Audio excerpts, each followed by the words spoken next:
Boom! What's going on, guys? Energy News Beat, episode number 170 here on this gorgeous Tuesday, December 1st, 2020. Holy smokes, only 31 days left of the calendar year. I couldn't come any sooner. As always, I am your humble correspondent, Michael Tanner, joined by the executive producer of the show, the purveyor of the show, and the director and publisher of the world's greatest website and purveying clapper, Stuart Turley. How you doing today?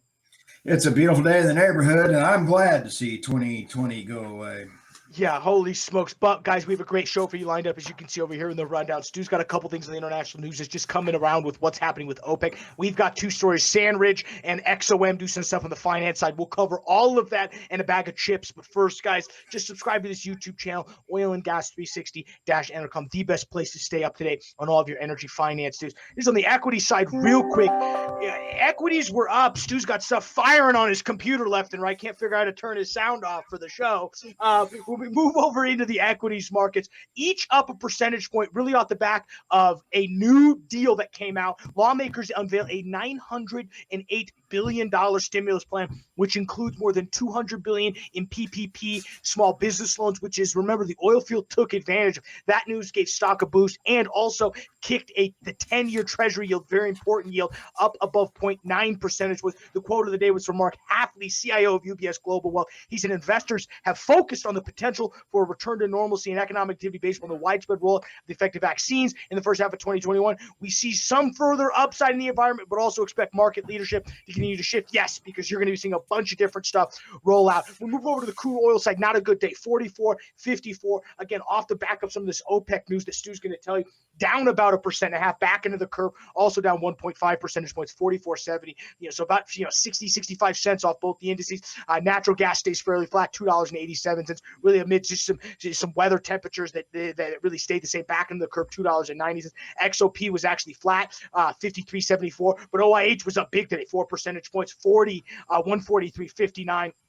We look at our biggest mover starting on the downside here. Abrahas down 7 points. Cosmos down 8 percentage points. CDEV down 8 percentage points. Indonesia down 13 percentage points. On the upside, we got CRC up 6 percentage points.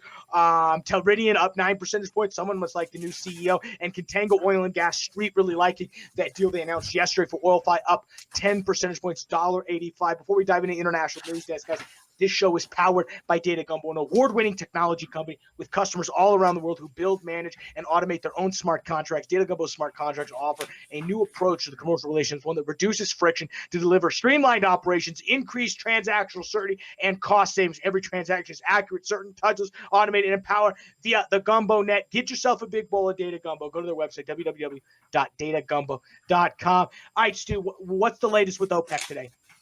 Holy smokes. Okay, they had some delays going on till Thursday, so this is going to be a story all week. Because we didn't get to man it because they didn't have us moderated. I'll just say that. No, we would be right there, and you'd better make sure you're on the target. Anyway, I think I got tickled at the Algerian guy today. He ran in front of the microphone and said, holy smokes, they're going to extend the cuts. So he tried to, like any politician they walk by a camera and they got to see it. So that's exactly what he said. Obviously, however, the market didn't. Obviously, the market don't believe him. It's down 1.1 percentage points. Nah, I don't believe him. He just strolled by. So anyway, I thought it was kind of funny they're waiting, but he's out saying OPEC will probably agree to extend the current production cuts through quarter 2021. Here's something, though, Michael, you and I have been talking about. There's so much money that they need. It doesn't matter what they say. They can't control it. They don't matter. It doesn't matter. Now, there's another article that came out from Reuters on this, and it said Vladimir Putin said that they held off on discussions on OPEC Plus until Thursday, and that eased tensions a little bit. So good news on there that they are reducing tensions in order to do that. Now, I got some things going on. Some of my sources have come across. We know the Club Med. We have not talked about the Club Med for quite a while. No. Turkey has brought back one of their fleet members, their fleet of two. They brought one back of their exploration rigs ready for talks that are coming up. there's a issue with the United States selling to Greece F-35s. Greece is part of Club Med.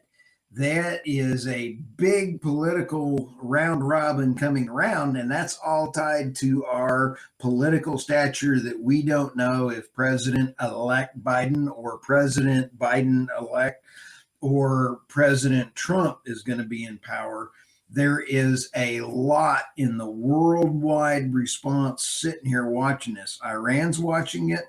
Pipeline is resuming on this from Nord Stream 2. Russia's kicking into high gear, thinking that Biden's going to take over. We got a mess in the Mediterranean happening right now. More on that later. It's really a mess. We'll have you covering all there too. Thanks for the international news. It means quiet day on the mess. It is a mess. Quiet day on the desk, or it was until two stories drop, and we'll cover them specifically right now. First, SandRidge Energy, guys, billionaire investor Carl Icahn, who's actually the largest shareholder and director of that company, agreed to provide more than $30 million in bridge loan to SandRidge Energy following his taking control of the company in 2018 via proxy fight. Overnight news: SandRidge is up 12% or 10 percentage points.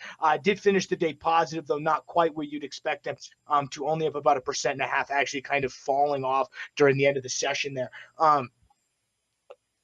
Between me and you, I mean, I think this is just an opportunity for Icahn to shore up his position so that when the eventual Chapter 11 bankruptcy happens, he ends up with control when it comes over. I don't think this is going to save SandRidge. I think the writing's on the wall for them. We already ordered a casket for him, so that'll probably come in next week in preparation. Again, like I said, I see this move as him making sure that when bankruptcy court hits, he's got a strong case to be the controlling guy when it comes out. He already is, but trying to shore up that, not a bad thing. Talking about writing down some assets, I think everybody has been talking about super majors writing down assets. Well, ExxonMobil last night tries to slip in there, writes down, and will write down, its board is approved to write down natural gas assets by up to $20 billion with a B dollars and cut capital spending. Holy smokes. Interesting. Natural gas assets. I wonder what they bought for $41 billion 10 years ago. That was pure natural gas. What was it, Stu? I forget the name of it. What did they do? They bought XTO. Yeah, XTO. As everybody know, Exxon bought XTO 10 years ago as a move to signify their long-term approach to being in natural gas. Rex Tillerson, who's the CEO of ExxonMobil at the time, has even commented, or the former CEO of Exxon who made this, has even commented that they paid too much. This is a long overdue item, writing down over half of this bill. It was $30 billion of stock, $11 billion of debt, so total bill being about $41 billion. Long overdue. I think if you're a frequent member of EFT Twitter, you will understand. You're not shocked. They probably should have done this, 2 years ago. But nonetheless, they catch up with the times. Go ahead and write down, their natural gas assets, which is all, in all reality, is their purchase of XTO. Hey, you don't ever let a pandemic go to waste. Use it as your advantage to get rid of crap. Go read the press release. They'll tell you all about how it was COVID that made them do this. It was COVID's fault, Stu. Yeah, Mrs. COVID. Yeah, you bet. Yeah. Mr. COVID. Mr. COVID. Anything else we missed today, Stu? Nah, it's just a rough day out there, dude. It's a rough day. It's a quick one today, about 10 minutes. We'll get out of here. Let you get back to work, finish up your day. Guys, thank you for checking out the Energy Newsbeat, episode number 160 here on the world's greatest website, oilandgas360.com. For Stuart Turley, I'm Michael Tanner. We'll see you tomorrow.